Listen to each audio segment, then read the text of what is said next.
Hey guys, this side CACA में Ashutosh Lata from Jaipur Rajasthan for you all. So guys, स्वागत है आप सभी लोगों का लाटा प्रोफेशनल एकेडमी के प्लेटफॉर्म पर जहां पर कॉस्टिंग आसान है। दोस्तों, लास्ट लेक्चर में मैंने आप लोगों के साथ आपके मटेरियल कॉस्ट वेरिएंस से रिलेटेड कुछ सम डिस्कस किए। एक आखिरी सम हमारा पेंडिंग था विच वाज क्वेश्चन नंबर 7। तो दोस्तों, without wasting a single minute हम लोग आ जाते हैं क्वेश्चन नंबर 7 पर। बेहद शानदार क्वेश्चन है, बेहद शानदार क्वेश्चन है। आप लोगों को यहां पर ध्यान रखना है, बहुत अच्छा क्वेश्चन है। अगर एग्जाम में आ जाता है तो इवन इंस्टीट्यूट तक भी गलती कर बैठता है, ऐसा क्वेश्चन है भाई साहब। अब ऐसा क्वेश्चन है, इंस्टीट्यूट गलती कर बैठता है तो गलती क्या कर बैठता है, या इंस्टीट्यूट को इसका सॉल्यूशन करने का तरीका ही नहीं मिल पाता है। तो दोस्तों, इस क्वेश्चन को किस तरीके से सॉल्व करना है वो मैं आपको बताऊंगा। इंस्टीट्यूट ने क्या गलती करी है, या इस क्वेश्चन को कितनी आसानी के साथ सॉल्व कर दिया इंस्टीट्यूट ने, जबकि वैसा हो ही नहीं सकता था, तो वो भी मैं आपको बताऊंगा। बट पहले कैसा होना चाहिए उसके ऊपर डिस्कस कर लेते हैं। मैं आपको बता दूं, इस पर्टिकुलर क्वेश्चन के ऊपर मेरे को ढेरों ढेरों डाउट्स आए उन सभी स्टूडेंट्स के जिन्होंने मेरे से क्लास नहीं लिया है करके, जिनके पास केवल बुक है, तो उनके बेहद डाउट आए थे इस क्वेश्चन के ऊपर। आज मैं इस क्वेश्चन को आप लोगों के साथ यूट्यूब पर शेयर कर रहा हूं, तो ऑब्वियस सी बात है, तो सभी लोग देख ही लेंगे। अगर आप लोग चैनल पर नए आए हो तो भैया चैनल को सब्सक्राइब जरूर से कर लीजिएगा, एंड वीडियो को लाइक, आप लोगों की इच्छा है, एफर्ट्स अगर आप लोगों को लगता हो कि लाइक करने लायक है तो वीडियो को लाइक कर दीजिएगा। आइए दोस्तों, क्वेश्चन नंबर 7 आप लोगों की स्क्रीन पर ये रहा। न्यू स्टडी मटेरियल में भी ये सम था, 10 मार्क्स का, दिसंबर 18 में पूछा जा चुका है, और एमटीपी जून 18 एंड दिसंबर 18 में भी ये सम था। इसका मतलब कहीं ना कहीं आप लिंकेज देख रहे हो, जून 18 की एमटीपी में आया और दिसंबर 18 के अंदर एग्जाम में आया, दिसंबर 18 की एमटीपी में भी आया था। इसका मतलब कई बार एमटीपी के question as it is exam में पूछे जा सकते हैं, तो इस चीज का ध्यान रखिएगा। 1 किलोग्राम ऑफ प्रोडक्ट के require 2 chemical A and B. एक कोई प्रोडक्ट है आपका, प्रोडक्ट के, इस प्रोडक्ट के को बनाने के लिए 2 तरीके के केमिकल चाहिए होते हैं। एक केमिकल का नाम है केमिकल ए, एक का नाम है chemical B. The following were the details of product K for the month of June 2015। आपको जून 2015 के लिए प्रोडक्ट के की डेटा दे रखा है, ध्यान से सुनना है। इसमें डेटा में ये क्वेश्चन आज तक आप लोगों ने डेटा से वेरिएंस निकाला है, ये रिवर्स जाएगा। यहां पर आपको कुछ वेरिएंसेस दिए होंगे, उन वेरिएंसेस की हेल्प से आप लोगों को डेटा रेडी करना होगा, देन फर्दर आपका काम चालू होगा। तो बहुत अच्छे से समझिएगा क्वेश्चन को। पॉइंट नंबर ए कहता है standard mix of chemical A 50% and chemical B 50%। इसका मतलब ये हो गया दोस्तों कि जो स्टैंडर्ड रेशियो है वो है आपका 1:1 का। क्या है दोस्तों? 1:1 का स्टैंडर्ड रेशियो रहेगा। 50%:50% बोलूं या 1:1 बोलूं, मेरे हिसाब से एक ही बात है। Standard price per KG of chemical A is 12 and chemical B is 15। आपको स्टैंडर्ड प्राइस दोनों केमिकल की दी हुई है। Actual input of chemical B 70 KG, और एक्चुअल इनपुट दिया हुआ है केमिकल बी का, केमिकल ए का नहीं दे रखा है। Actual price per KG of chemical A 15। Actual price chemical A की दे रखी है, बी की नहीं दे रखी। Standard normal loss 10% of total input. Total input का 10% जो है वो आपका स्टैंडर्ड लॉस है। इसकी मदद लेनी पड़ेगी हमको इस क्वेश्चन को सॉल्व करने में। ये जो अगला पॉइंट नंबर एफ है ना, इस क्वेश्चन का मेन जान एफ और जी है। अगर आपका कॉन्सेप्ट अच्छे से क्लियर है तो ही आप इस सम को कर पाओगे। हर एक चीज के पीछे का लॉजिक पता होगा, जो कि मैं अभी आपको बहुत अच्छे से डीप में क्वेश्चन कराऊंगा। और मैं चाहे इसमें मेरे को पूरा 45 मिनट्स तक भी लग सकता है, इवन 50 मिनट्स भी लग सकता है, बट मैं इस क्वेश्चन को आपको इतना शानदार कराने वाला हूं, यू गोना लाइक इट। तो आइए, जिन्होंने लाइक नहीं किया ना वीडियो को, कोई दिक्कत नहीं है, इस क्वेश्चन को देखना, देन उसके बाद में लाइक कर देना। मटेरियल कॉस्ट वेरिएंस टोटल दिया हुआ है 650 adverse. Total material cost variance का मतलब क्या हुआ? Standard cost of both the chemical minus actual cost of both the material chemical, वो आ रहा है 650 एडवर्स। अब आपको पता है 650 एडवर्स कब आएगा? जब actual cost is more than standard cost होगा, तभी तो आएगा कि भैया स्टैंडर्ड कॉस्ट हमारी सपोज से 1000 रुपए, तो एक्चुअल कॉस्ट आपकी 650 रुपीज ज्यादा आएगी, तभी तो एडवर्स आएगा। And the same is fully attributable to B. ये इस क्वेश्चन का मेन जान है भाई। इस लाइन का अर्थ समझ में आ रहा है क्या आपको? इस जो येलो मैंने हाईलाइट किया, इस लाइन का मतलब समझ में आता है? क्वेश्चन का कहना है total material cost variance 650 adverse है, और ये फुल्ली एट्रीब्यूटेबल टू बी है। ये फुल्ली एट्रीब्यूटेबल टू बी है, इसका मतलब ये है दोस्तों कि यहां पर मटेरियल कॉस्ट वेरिएंस केमिकल ए पर कुछ है ही नहीं। केमिकल ए पर कोई भी मटेरियल कॉस्ट वेरिएंस नहीं है। इसका मतलब क्या है कि सर मटेरियल कॉस्ट वेरिएंस आपका ए का 0 है, क्योंकि जो 650 का एडवर्स है वो पूरा का पूरा बी का है सब। इसका मतलब केमिकल ए का स्टैंडर्ड कॉस्ट और केमिकल ए का actual cost both are same, वो दोनों सेम होंगे तभी तो उसका 0 आएगा। आगे बढ़िएगा, मटेरियल यील्ड वेरिएंस आपको दिया हुआ है 135 एडवर्स। Done sir. अब इसके बाद में क्वेश्चन कहता है आपसे मटेरियल मिक्स वेरिएंस बताओ, यूजेज वेरिएंस बताओ, मटेरियल प्राइस वेरिएंस बताओ, actual loss of actual input बताओ, एक्चुअल इनपुट ए का बताओ और एक्चुअल प्राइस बी का बताओ। बेहद शानदार क्वेश्चन है, जबरदस्त क्वेश्चन है, मजा आ जाएगा आपको इस क्वेश्चन को करने में। मैं इतना कह सकता हूं आपके सारे के सारे कॉन्सेप्ट यूज होने वाले हैं इस क्वेश्चन को सॉल्व करने में। क्या करना है, सबसे पहले कुछ क्वेश्चन से जो हमने सीखा उसको हम लोग समझने की कोशिश करेंगे। क्या in the given question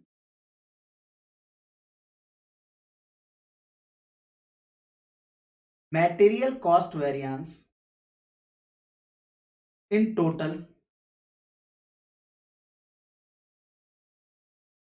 is given as rupees 650 adverse and the same is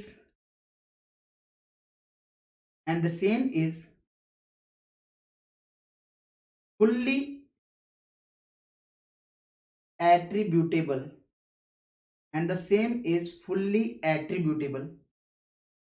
to B. That means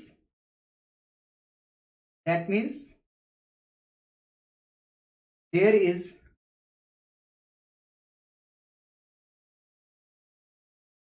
no material cost variance for A, or we can say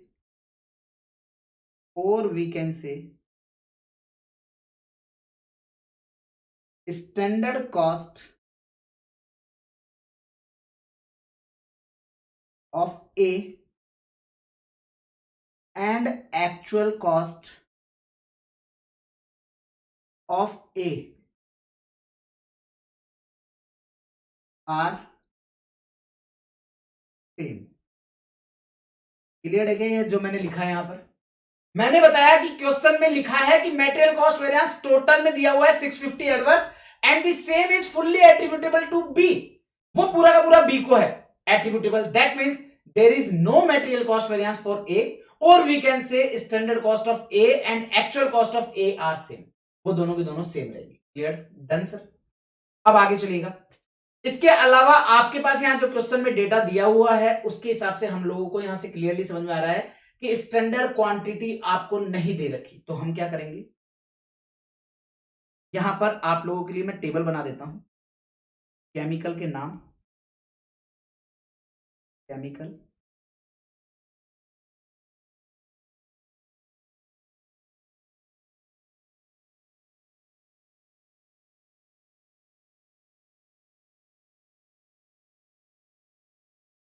standard आ जाएगा, स्टैंडर्ड में एक आ जाएगा स्टैंडर्ड क्वांटिटी का column, एक आ जाएगा standard price का कॉलम, एक आ जाएगा आपका स्टैंडर्ड कॉस्ट का कॉलम, एक कॉलम आ जाएगा रिवाइज स्टैंडर्ड क्वांटिटी का कॉलम, एक्चुअल में एक कॉलम आ जाएगा एक्चुअल क्वांटिटी का कॉलम, एक आ जाएगा एक्चुअल प्राइस का कॉलम, एक आ जाएगा एक्चुअल कॉस्ट का column.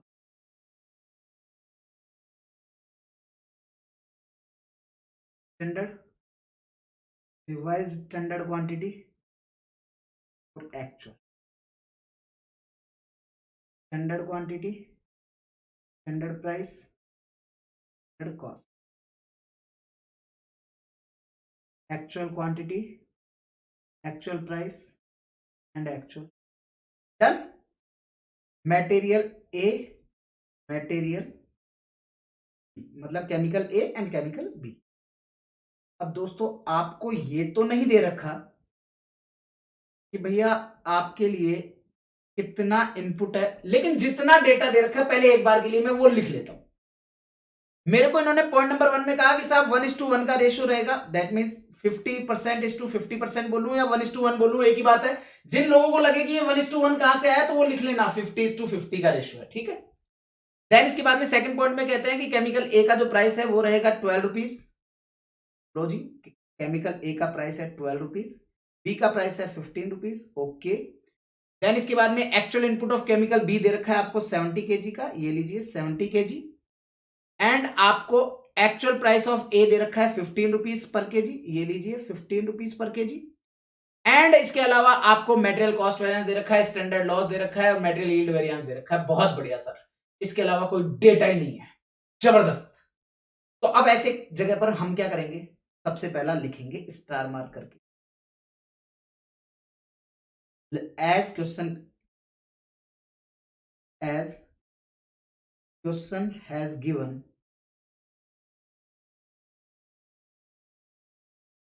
That standard ratio of standard input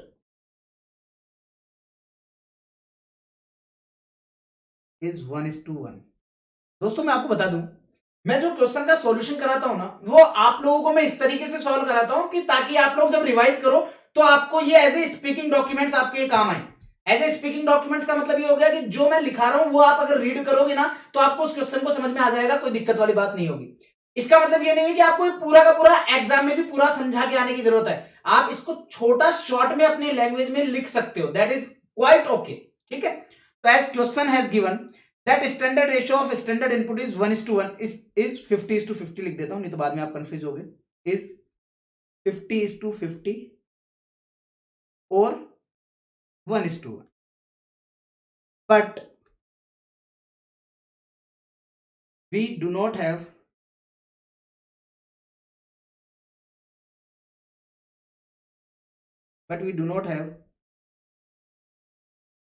standard input and actual output both। Sir ये एक्चुअल आउटपुट क्यों लिख रहे हो, क्योंकि अगर एक्चुअल आउटपुट दिया होता ना तो मैं एक्चुअल आउटपुट के सारे स्टैंडर्ड इनपुट निकाल सकता था। लेट्स से क्वेश्चन आपको दे देता कि हमारा स्टैंडर्ड आउटपुट है, सॉरी एक्चुअल आउटपुट है 180 का, तो आपको पता है मैंने इतने सारे क्वेश्चन कराए, मैंने हमेशा से बताया है कि standard input is always for actual output. तो इसका मतलब एक्चुअल आउटपुट से अगर मुझे स्टैंडर्ड इनपुट निकालना होगा तो मैं कैसे निकालूंगा, सर आप यहां से निकाल देते कि भैया क्वेश्चन में दिया हुआ है 10% का स्टैंडर्ड लॉस है, इसका मतलब अगर आप 100 का इनपुट डालोगे तो 10 का लॉस हो जाएगा, 90 का आउटपुट आ जाएगा। तो 90 का अगर आउटपुट आएगा तो 100 का इनपुट कितना करना पड़ेगा फॉर 180 के आउटपुट के लिए, तो आ जाएगा 200। लेकिन यहां पर हमारे लिए समस्या क्या है, इस पर्टिकुलर क्वेश्चन में ना तो स्टैंडर्ड इनपुट दे रखा है और ना ही आपको एक्चुअल आउटपुट दे रखा है, दोनों ही नहीं दे रखे। So as question has given that standard ratio of standard input is 50:50 or 1:1, but we do not have standard input and actual output both. So we assume standard quantity of A and B is X. Hence total standard quantity will be 2x। तो आपके लिए मैंने क्या assume किया कि भैया standard quantity ए की और स्टैंडर्ड क्वांटिटी ऑफ बी की एक्स है, मतलब कैसे सर दोनों की एक्स कैसे मान सकते हो, वो ऐसा मैंने इसलिए मान लिया क्योंकि दोनों का रेशियो 1:1 है। मतलब सिंपल है कि अगर आपका ए जो है वो अगर एक्स है तो बी ऑब्वियस सी बात है कि बी भी एक्स ही होगा। मतलब लेट्स से ये 100 है तो ए अगर ए की स्टैंडर्ड क्वांटिटी 100 है तो बी की भी स्टैंडर्ड क्वांटिटी 100 ही होगी, तो अगर ए एक्स है तो बी भी एक्स ही होगा। क्लियर है, तो ये हो गया आपके लिए 2x। डन सर, यहां तक मेरे हिसाब से कोई भी दिक्कत आपको नहीं होनी चाहिए। आगे बढ़ते हैं, अगर ये x है तो ये कितना हो जाएगा 12x। अब ध्यान से सुनना, ये अगर 12x है तो मैं क्या कहूंगा, मैंने यहां पर लिखा है आपके लिए मटेरियल ए जो है मटेरियल कॉस्ट फॉर ए और we can say standard cost of A and actual cost of A are same. तो मैं यहां पर चाहे तो नोट डाल के लिख देता हूं standard cost of A will be equal to standard cost of actual cost of A, तो ये हो जाएगा एक्चुअल कॉस्ट ऑफ ए के बराबर। डन। अगर आपका स्टैंडर्ड कॉस्ट ऑफ ए जो है वो अगर 12x है, तो ये भी आपके लिए क्या हो जाएगा, 12x हो जाएगा कि नहीं हो जाएगा, हो जाएगा।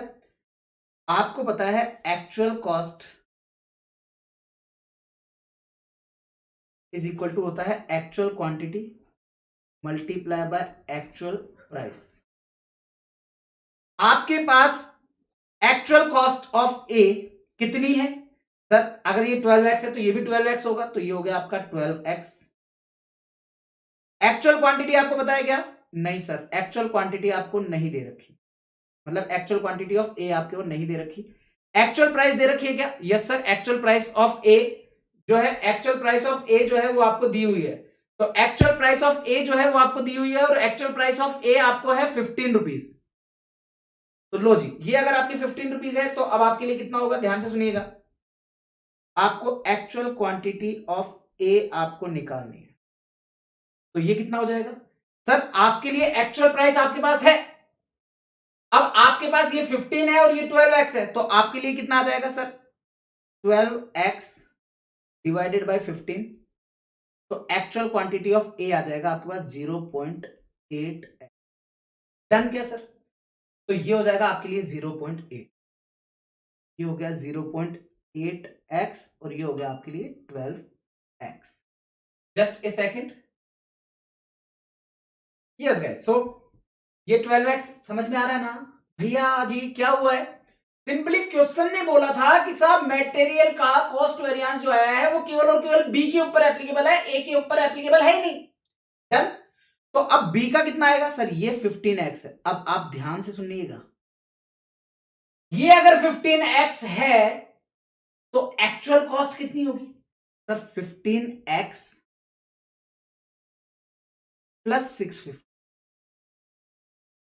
ये समझ में आ रहा है क्या, 15x प्लस 650 क्यों हुआ, समझ में आ रहा है क्या, क्योंकि आपके लिए जो मटेरियल कॉस्ट वेरिएंस है वो 650 एडवर्स है और वो पूरा का पूरा बी के ऊपर एप्लीकेबल है, तो पूरा का पूरा अगर वो बी के ऊपर एप्लीकेबल है तो भाई जी आपको इतना सा समझ में आना चाहिए कि ये वाला जो पर्टिकुलर सम है तो अकॉर्डिंगली ये 15x प्लस 650 हो जाएगा। एक्चुअल प्राइस अभी हमको नहीं पता, वो बाद में निकल जाएगी, डोंट वरी अबाउट दैट, तो उसके ऊपर अपन बोदर होंगे भी नहीं, ठीक है। तो अकॉर्डिंगली अगर मैं बात करूं तो मेरे लिए यहां पर टोटल स्टैंडर्ड कॉस्ट कितनी आ जाएगी सर, 27x, 27x हो जाएगी भैया। आगे बढ़िएगा, अब आगे बढ़ते, यहां तक का काम हो गया। नेक्स्ट, अब मेरे पास यहां पर ना जो मटेरियल कॉस्ट वेरिएंस से जो मैं कर सकता था वो मैंने कर लिया है, अब मेरे को दूसरे फॉर्मूला को यूज करना पड़ेगा जो कि है मटेरियल यील्ड वेरिएंस 135 एडवर्स। अब आप यहां पर अगर देखेंगे तो एक्चुअल क्वांटिटी कितनी होगी sir, 70 plus 0.8,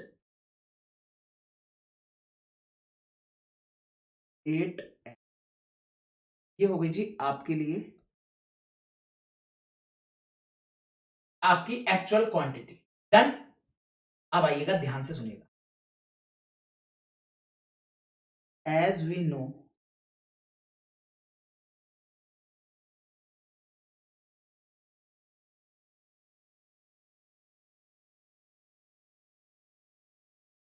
standard input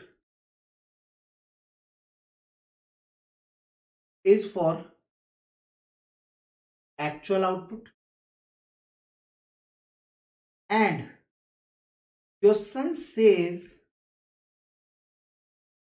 standard loss is 10%। तो क्वेश्चन ने क्या कहा कि भाई साहब स्टैंडर्ड लॉस जो है वो 10% है और standard input is always for actual output है, वो हमें पता ही है। So actual output can be calculated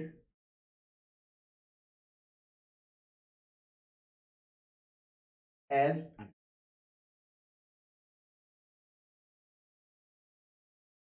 कैसे आएगा, आप कैसे सॉल्व करते थे सर, हम सॉल्व किया करते थे कुछ इस प्रकार से,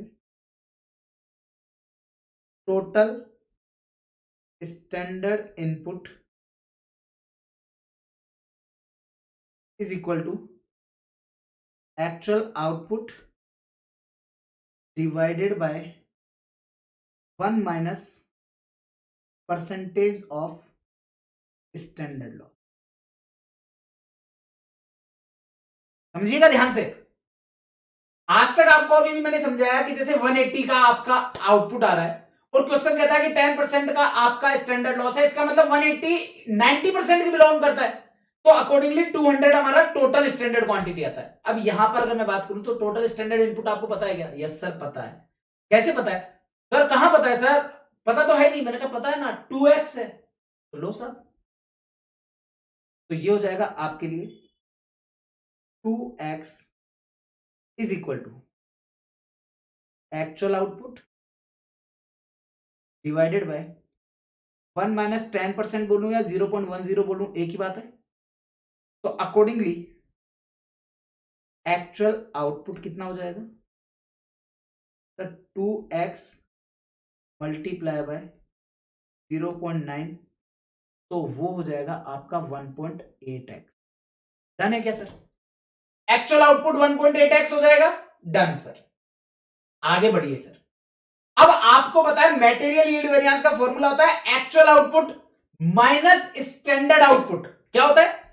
actual output minus standard output multiply by standard cost per unit, या इस क्वेश्चन में पर केजी। तो अब मेरे पास स्टैंडर्ड आउटपुट नहीं है, तो भाई साहब कर लेंगे कैलकुलेट। क्या कहेंगे? As we no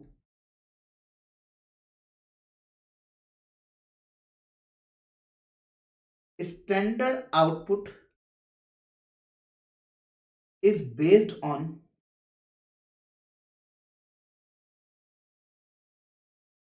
actual input।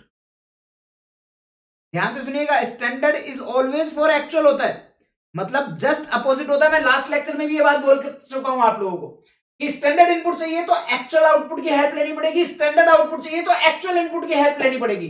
तो as we know standard output is based on actual input. Here actual input is कितना है भैया? दे रखा है क्या एक्चुअल इनपुट? हाँ सर दे रखा है ना। कहां दे रखा है? अभी भी तो निकाला, 70 प्लस 0.8x। तो here actual input is 70 plus 0.8x। so standard output will be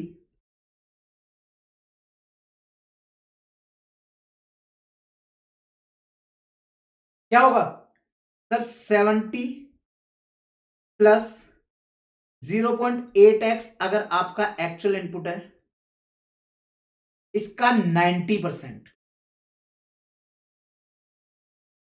वो हो जाएगा आपका स्टैंडर्ड आउटपुट। तो 70 प्लस 0.8x का 90% कितना हो जाएगा सर? 70 का 90% तो हो जाएगा 63, एंड 0.8 का 90% हो जाएगा 0.72x। Done sir.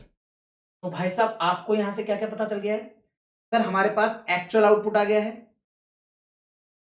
हमारे पास एक्चुअल आउटपुट की कैलकुलेशन आ गई है, हमारे पास स्टैंडर्ड आउटपुट की कैलकुलेशन आ गई है।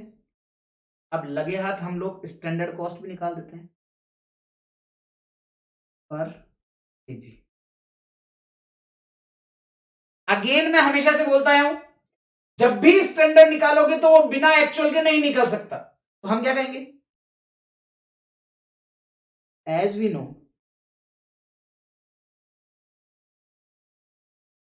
Standard cost belongs to actual output,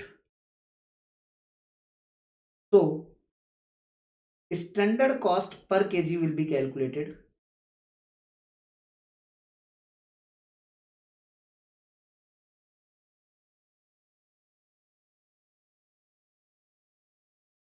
as below। क्या होगा? Standard cost per kg is equal to total standard cost divided by actual output. Total standard cost क्या है सर? हमें नहीं पता। कैसे नहीं पता यार, कैसी बातें कर रहे हो नहीं पता? 27x है ना? ठीक है सर, आप कहते हो तो मान लेते हैं। तो 27x। एक्चुअल आउटपुट पता है क्या? यस सर पता है ना। कहां दे रखा है सर? ये रहा ना, एक्चुअल आउटपुट 1.8x। ये लो भाई साहब, तो ये हो जाएगा 1.8x। अगर आप 27x में 1.8x का डिवाइड लगाओगे तो आपके पास आ जाएगा 15 रुपीज। x से x कैंसिल हो जाएगा और 27 डिवाइड बाय 1.8 करोगे तो आ जाएगा ₹15। क्लियर क्या? अब आओ से, अब हमारा ये क्वेश्चन सॉल्व होने की कगार पर जा रहा है। Material yield variance is equal to होता है actual output minus standard output multiply by standard cost per kg. अब ध्यान से सुनना, आपको मटेरियल यील्ड वेरिएंस आपको दिया है क्या? यस सर दे रखा है 135 एडवर्स। एक्चुअल आउटपुट कुछ पता है क्या? यस सर पता है ना, 1.8x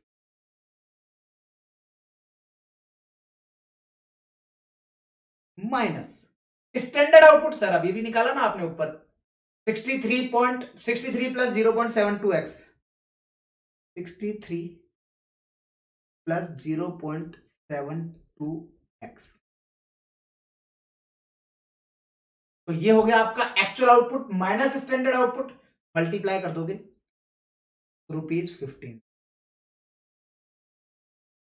तो अगर मैं यहां पर बोलूं इसको ब्रैकेट ओपन करते हैं, मैंने एक छोटा ब्रैकेट किया है। अब आपको मैथमेटिक्स इतनी तो आती है कि जब हम ब्रैकेट ओपन करेंगे तो अंदर के साइन चेंज हो जाते हैं। माइनस है, माइनस प्लस माइनस हो जाएगा। तो ये सॉल्व कुछ इस प्रकार से होगा, 135 adverse is equal to 1.8x minus 63 and ये जो प्लस का 0.72 है ये माइनस में चेंज हो जाएगा, तो माइनस का 0.72x और ये multiply by ₹15।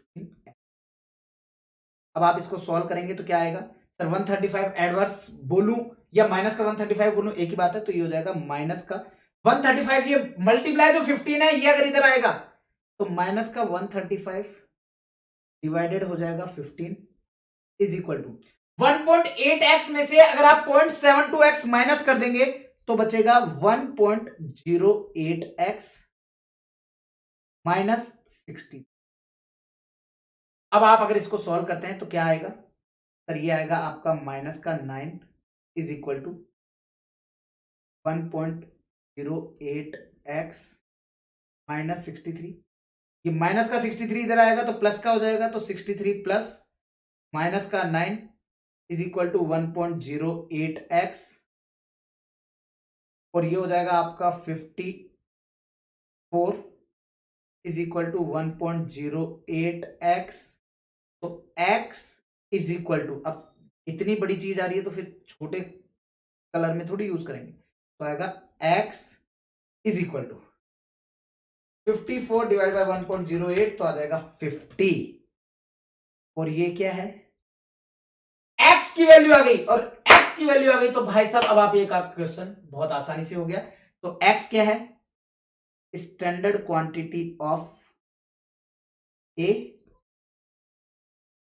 And B. A का भी यही है क्योंकि x की वैल्यू वही है, तो स्टैंडर्ड क्वांटिटी आपकी आ गई। अब तो भाई साहब जहां जहां x यूज है वहां वहां एक एक फिगर आप डालते जाओ, आपका आंसर आता जाएगा। तो अगर मैं इस पूरी टेबल की बात करूं, जहां हमने टेबल बनाई थी, कहां गई भैया टेबल? टेबल वाले भैया, टेबल वाले भैया, ये रही टेबल। अब मैं इस टेबल को रीड्राफ्ट करूंगा क्योंकि अब मेरे पास x की वैल्यू आ चुकी है। मैं इसमें चेंज इसलिए नहीं कर रहा, नहीं तो आप लोग कंफ्यूज हो जाओगे कि सर कौन सी चीज आपने कैसे करी थी। मैं इस टेबल को रीड्राफ्ट कर रहा हूं, ठीक है ना, आप लोगों के लिए रीड्राफ्ट कर रहा हूं। फिर उसके बाद में आपको पूरी की पूरी टेबल जो है ना वो आपको वर्किंग के लिए आपको खुद ही दे दूंगा मैं। ये हो जाएगा आपके लिए chemical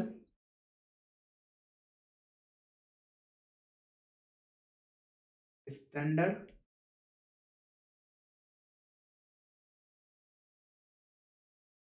revise standard quantity actual. Standard में standard quantity, standard price, actual quantity, actual price, sorry standard price, standard cost, actual quantity, actual price, actual cost. लो जी भैया, अब सॉल्व इजीली हो जाएगा। ए एंड बी, ए की जगह क्या था एक्स, तो ए की वैल्यू क्या आ जाएगी 50, इसकी वैल्यू क्या आ जाएगी 50, यहां 12 था ठीक है, यहां 15 था ठीक है, तो ये हो जाएगा 600, ये हो जाएगा 750। यहां एक्चुअल क्वांटिटी क्या थी 0.8x, तो 0.8x था, क्वेश्चन ने पूछा था आपसे, तो एक्चुअल क्वांटिटी ऑफ ए क्या होगा 0.8x इज इक्वल टू 40, क्योंकि x की वैल्यू क्या है 50 है, ये हो जाएगा आपके लिए 40। इसकी प्राइस आपको ऑलरेडी गिवन थी 15, चाहो तो चेक कर लो 600 आ रहा है, यहां भी 600, वहां भी 600, डन। यहां 70 दे रखा था, यहां इसका प्राइस नहीं पता, लेकिन हमको इतना तो पता है ना यार कि एक्चुअल कॉस्ट कितनी आएगी सर 650 एक्स्ट्रा आएगी, तो ये हो जाएगा 1400। अगर ये 1400 आएगा तो आपके लिए एक इन्होंने पूछा है एक्चुअल प्राइस ऑफ बी, तो वो कैसे आएगा sir 650, sorry standard cost of B plus 650, ये तो हो जाएगी actual cost divided by 70 kg, तो ये आ जाएगा आपके लिए 1400 डिवाइडेड बाय 70, तो ये आ जाएगा आपके लिए ₹20। चेक कर लेना, आंसर मैच होना चाहिए। यस सर, ₹20 मैच है। डन क्या सर, डन डन डन। ये हो जाएगा 110, ये हो जाएगा 2000, ये हो जाएगा 1350, ये हो जाएगा 100, अब ये 110 यहां आ जाएगा, ये हो जाएंगे आपके लिए रिवाइज स्टैंडर्ड क्वांटिटी 1:1 के रेशियो में 55 एंड 50।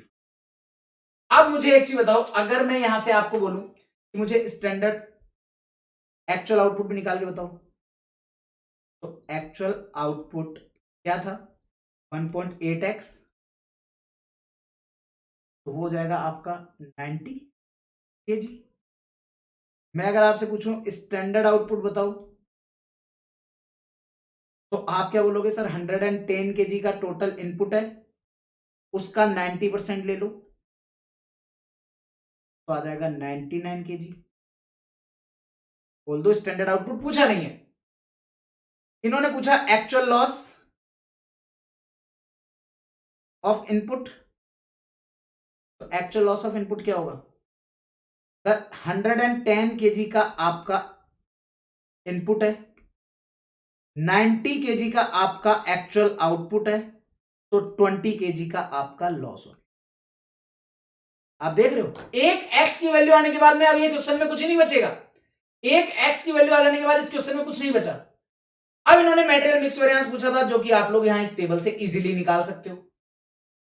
इस क्वेश्चन ने मटेरियल यूजेज वेरिएंस पूछा था, इस टेबल से आप लोग इजीली निकाल सकते हो।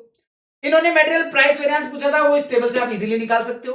Actual loss of actual input मैंने ऑलरेडी आपको निकाल दिया, 20 kg आया है। Actual input of chemical A already हमने 40 किलो निकाल दिया है। एक्चुअल प्राइस इन्होंने पूछा, वो हमने निकाल दिया, बाकी का क्वेश्चन आपके लिए होमवर्क रहेगा। तो अब आपके लिए material price variance, material usage variance and material mix variance, ये आप लोगों के लिए रहेंगे होमवर्क। आई होप इस क्वेश्चन के साथ मैंने जस्टिफाई किया है। मैं ऑल्दो आप लोगों को बोल रहा था कि इस क्वेश्चन को कराने में 45 मिनट तक भी लग सकते हैं, बट इस क्वेश्चन को कराने में मेरे को 34 मिनट्स ही लगे हैं, वो भी तब जब मैंने इतना डिटेल में आपको क्वेश्चन समझाया है, करा है। ये क्वेश्चन एग्जाम में 7 मार्क्स का ही आएगा अब, क्योंकि नया पैटर्न के हिसाब से या तो 7 या आप लोगों के लिए 14, तो ये क्वेश्चन 7 मार्क्स ही डिजर्व करता है अब। और 7 मार्क्स के लिए कितना टाइम अलाउड है, ओनली 14 मिनट्स, क्योंकि मैं बोलता हूं 180 मिनट्स, 3 आवर्स का टाइम होता है, 3 आवर्स बोलूं या 180 मिनट्स बोलूं एक ही बात है। इस 180 मिनट्स में आपको 100 मार्क्स का पेपर करना है, दैट मीन्स हर एक मार्क्स के लिए आपके पास 1.8 मिनट ही है। या मैं यूं कहूं कि अगर आपको 90 का अटेंड करना है तो 2 मिनट मान लो, तो अल्टीमेटली हर 7 मार्क्स के क्वेश्चन के लिए 14 मार्क्स है। अब ये मैं एक जनरल मैंने आपको ऑब्जर्वेशन दिया है, बट इसका मतलब ये नहीं है कि आप 30 मार्क्स के एमसीक्यू में 60 मिनट्स का समय लगा दोगे, तो वहां पर समय डेफिनेटली बचेगा। अब इस क्वेश्चन के अंदर अगर मैं बात करूं तो इस क्वेश्चन में एक्स मान, अब सर आपने कहा था एंड में आप ये भी बताओगे कि सर आप एंड में ये बताने वाले हो कि इंस्टीट्यूट ने क्या किया। भाई साहब इंस्टीट्यूट पता है क्या होता है, साहब हमारे को इतनी तो कॉन्सेप्ट हमारे खुद के क्लियर नहीं है, हमको ये पता ही नहीं है कि ये ऐसे ऐसे भी सॉल्व हो सकता है। इंस्टीट्यूट ने कहा कि साहब हम तो ये ना 100 केजी का इनपुट मान लेते हैं, अज्यूम कर लिया कि भाई साहब ये 100 केजी का इनपुट है टोटल। अब इनको पूछो इसके पीछे का बेस क्या है। इनको क्या है, जिसने क्वेश्चन बनाया उसको खुद को नहीं समझ में आ रहा था कि क्वेश्चन कैसे सॉल्व हो सकता है, तो इसलिए इन्होंने ये चीज करी। आई होप आप लोगों को ये चीज समझ में आई होगी कि मैंने इस क्वेश्चन को कैसे सॉल्व करा है। मैं एक बार के लिए वापस से आपको रिकनेक्ट करता हूं, एक एक स्टेप वाइज चलते हैं हम लोग। मैं आप लोगों को एक क्वेश्चन को समझाता हूं कि मैंने क्या किया। देखो साहब, क्वेश्चन ने सबसे पहले तो आपको ये बताया कि 650 एडवर्स मटेरियल कॉस्ट वेरिएंस है, जो कि केवल बी का है। केवल बी का है, इसका मतलब ए का नहीं है, ए के अंदर कोई मटेरियल कॉस्ट वेरिएंस नहीं है। इसका मतलब standard cost of A and actual cost of A both are same. तो हमने इसको, और फिर हमारे पास क्या था, 1:1 का रेशियो दिया हुआ था, तो हमने क्या माना कि भैया ए की इनपुट एक्स मान लेते हैं, तो बी का इनपुट अपने आप में एक्स हो जाएगा। तो एक्स और एक्स, फिर इससे हमने स्टैंडर्ड कॉस्ट निकाल दी। अब आपको पता है कि भैया एक्चुअल कॉस्ट ऑफ ए और standard cost of A will same, तो ये जो है आप चाहो तो यहां पर इस तरीके से कर सकते हो कि ये हमने इस जगह से ऐसे लेकर के आए, ये दोनों सेम है, ये दोनों सेम आएगी सर, इसलिए ये आपका 12x हो गया। अब 12x हो गया, 15 की रेट आपको ऑलरेडी दी हुई है, तो अकॉर्डिंगली इससे अपन ने 0.8x निकाल लिया। 0.8x प्लस 70, तो आपके पास टोटल एक्चुअल इनपुट आ गया। अब आपको ये पता है कि भैया ये क्या है, ये इन्होंने ये भी पूछा था, तो ये भी हमने निकाल दिया, वैसे 20 आया, ठीक है। वैसे रीड्राफ्ट किया है तो इसलिए रीड्राफ्ट में यहां नहीं लूंगा। तो इसमें हमने क्या किया, 650 एडवर्स था। एडवर्स का मतलब होता है कि एक्चुअल कॉस्ट आपकी ज्यादा है, तो एक्चुअल कॉस्ट ज्यादा है, इसीलिए हमने यहां पर लिया है। इसके बारे में मैंने लिखा है क्या, यस सर, मैंने लिखा है कि नहीं लिखा है, इसके बारे में नहीं लिखा, कोई बात नहीं, मैं लिख देता हूं। वैसे यहां पर लिखा होगा मैंने, the same is fully attributable. ये प्लस क्यों किया है, स्टार मार्क करके लिख लो। Actual cost of B is equal to क्या होगा, standard cost of B plus ₹650 as in adverse variance, as in adverse variance actual cost is higher than standard। तो वो हायर होती है इसलिए ऐड कर दिया, क्लियर है। तो ये इसलिए आपका ऐड हो गया। आपके पास बाकी सारी कैलकुलेशंस हो चुकी है, आपको इस एक्स को सॉल्व करना है। एक्स को सॉल्व करने के लिए आपको क्या चाहिए भाई साहब, हमको लेना पड़ेगा दूसरे फॉर्मूला की मदद। इस क्वेश्चन ने आपको दिया हुआ था मटेरियल यील्ड वेरिएंस का फॉर्मूला। मटेरियल यील्ड वेरिएंस कहता है कि भाई साहब actual output minus standard output multiply by standard cost. हमारे पास तीनों ही नहीं थे, हमारे पास तीनों ही नहीं है, लेकिन हमारे को ना कॉन्सेप्ट आता है। तो हमको कॉन्सेप्ट आता है, तो हमने कॉन्सेप्ट क्या किया, आपको यहां पर स्टैंडर्ड आउटपुट कैसे आता है, इनपुट कैसे आता है, सर स्टैंडर्ड इनपुट 2x है। एक्चुअल आउटपुट आपको नहीं दे रखा, लेकिन हमें इतना पता है कि एक्चुअल आउटपुट जो होगा वो स्टैंडर्ड इनपुट का 90% होगा सर, क्लियर है। तो हमने वही किया, एक्चुअल आउटपुट स्टैंडर्ड इनपुट का 90% हो गया, तो अकॉर्डिंगली आ गया आपके पास। तो 2x का 90% 1.8x, तो एक्चुअल आउटपुट आ गया। अब स्टैंडर्ड आउटपुट चाहिए, तो स्टैंडर्ड आउटपुट क्या होता है सर, स्टैंडर्ड आउटपुट होता है एक्चुअल इनपुट का 90%, तो अकॉर्डिंगली एक्चुअल इनपुट का 90%। याद नहीं करना है, इतना सा ध्यान रखना, स्टैंडर्ड इनपुट एक्चुअल आउटपुट से आता है, और आपके लिए स्टैंडर्ड आउटपुट एक्चुअल इनपुट से आएगा। मतलब कि यहां स्टैंडर्ड है, यहां एक्चुअल है, input input output and output. अगर आपको स्टैंडर्ड इनपुट चाहिए तो भैया मदद लीजिए आउटपुट का, स्टैंडर्ड आउटपुट चाहिए तो मदद लीजिए इनपुट का, दैट्स इट, क्लियर है। आओ जी, तो इस तरीके से हमने क्या किया, हमारा जो भी हमारे पास यहां पर standard total standard sorry actual input हमारे पास आ चुका था 70 प्लस 0.8x, तो उसकी मदद से हमने स्टैंडर्ड आउटपुट निकाला। स्टैंडर्ड आउटपुट आ गया, एक्चुअल आउटपुट आ गया, हमारे को स्टैंडर्ड कॉस्ट चाहिए थी। स्टैंडर्ड कॉस्ट कैसे आती है सर? टोटल स्टैंडर्ड कॉस्ट में एक्चुअल आउटपुट का डिवाइड लगाते हो, तो स्टैंडर्ड कॉस्ट हम ऑलरेडी निकाल चुके थे, उसमें डिवाइड लगाया।